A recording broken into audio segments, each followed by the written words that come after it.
প্রবাসীদের কষ্টে দেশ চলে, গুণীজনরা তাই বলে। আবার শুনি তোলে তোলে সেই প্রবাসীরাই খুব হয়রানির কোলে। টাকা নিয়ে দালাল পোলায়, বেতন নিয়ে মালিকই জ্বালায়। এই দালালের খোপ পড়েছে সেই জানে কোন প্রজাতির সিটার এই হালায়। বিমানবন্দরে ঝামেলা বেশি, ওই দেশে আইছি সেটি থাক খুশি। বুঝিনি হেনে ক্রীড়া দোষী, লাগেজ থাকে না চাকা, তালা থাকে কিন্তু ভিতরে ফাঁকা। শুনলাম এখন প্রবাসীরা যা চাচ্ছে তাই হচ্ছে। প্রবাসীদের মুখে শুনিনি আমি, ওই শিক্ষিতরা করছে।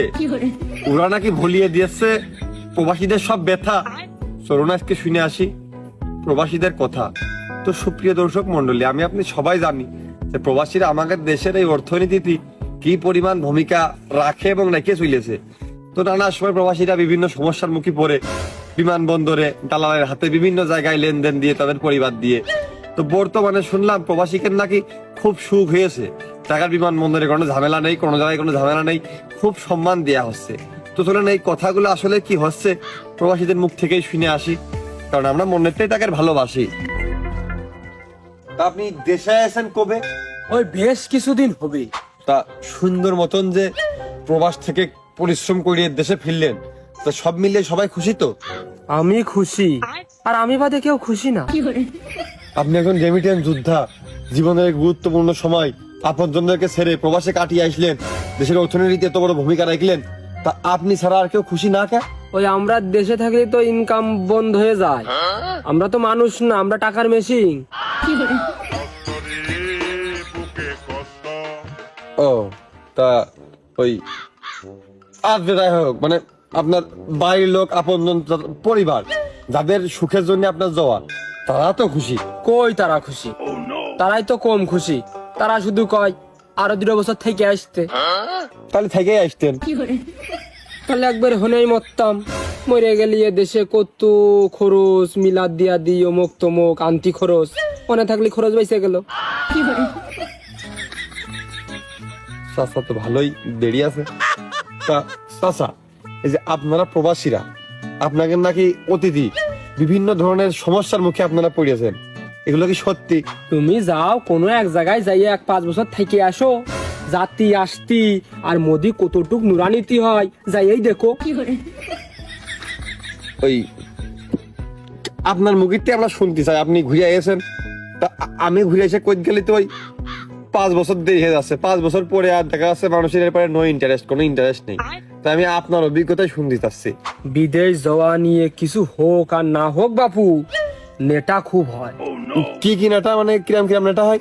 ওই যাওয়ার আগে টাকা গুছাতে হবে, এই এক নেটা। আর এই জায়গা যাওয়া শুনে বউ আমার সাথে জ্ঞানজাম বাঁধাবে, এই এক নেটা। আর অনেক টাকা প্রয়োজন হয়, তো জমি জমা বেচতে হবে, এই জমি বেচা নিয়ে আর এক নেটা।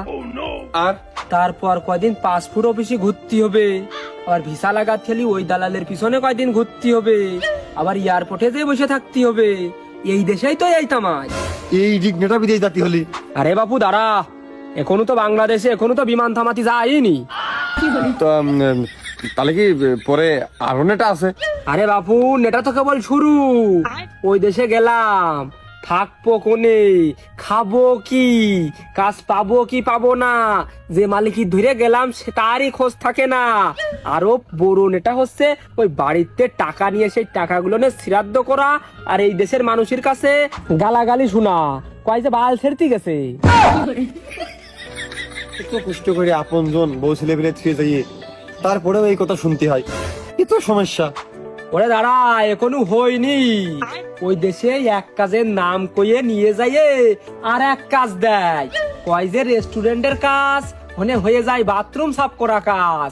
আবার কয় যে অমুক দিন বেতন পাবি, হয়ে যায় তারও 2 মাস পরে বেতন। আবার টাকা পাঠানোর সময় কি হয় জানো? টাকা পাঠানোর সময় ওই যে এই দেশের এই ব্যাংক আলাগের মধ্যে চুল ছিঁড়াছিড়ি মেলা কথা আছে। এ তো আমার কতি কষ্ট হচ্ছে না তো শুনতে কষ্ট হচ্ছে গেতে। হ্যাঁ তুই শোনে, টাকা যে পাঠালাম, এই টাকার ভাগ নিয়ে মারামারি। এদিকে বউ বেশি নেবে না বাপ বেশি নেবে, আরো তো ভাই ভাগার খাই কিলো। टूटा टूटा एक परिंदा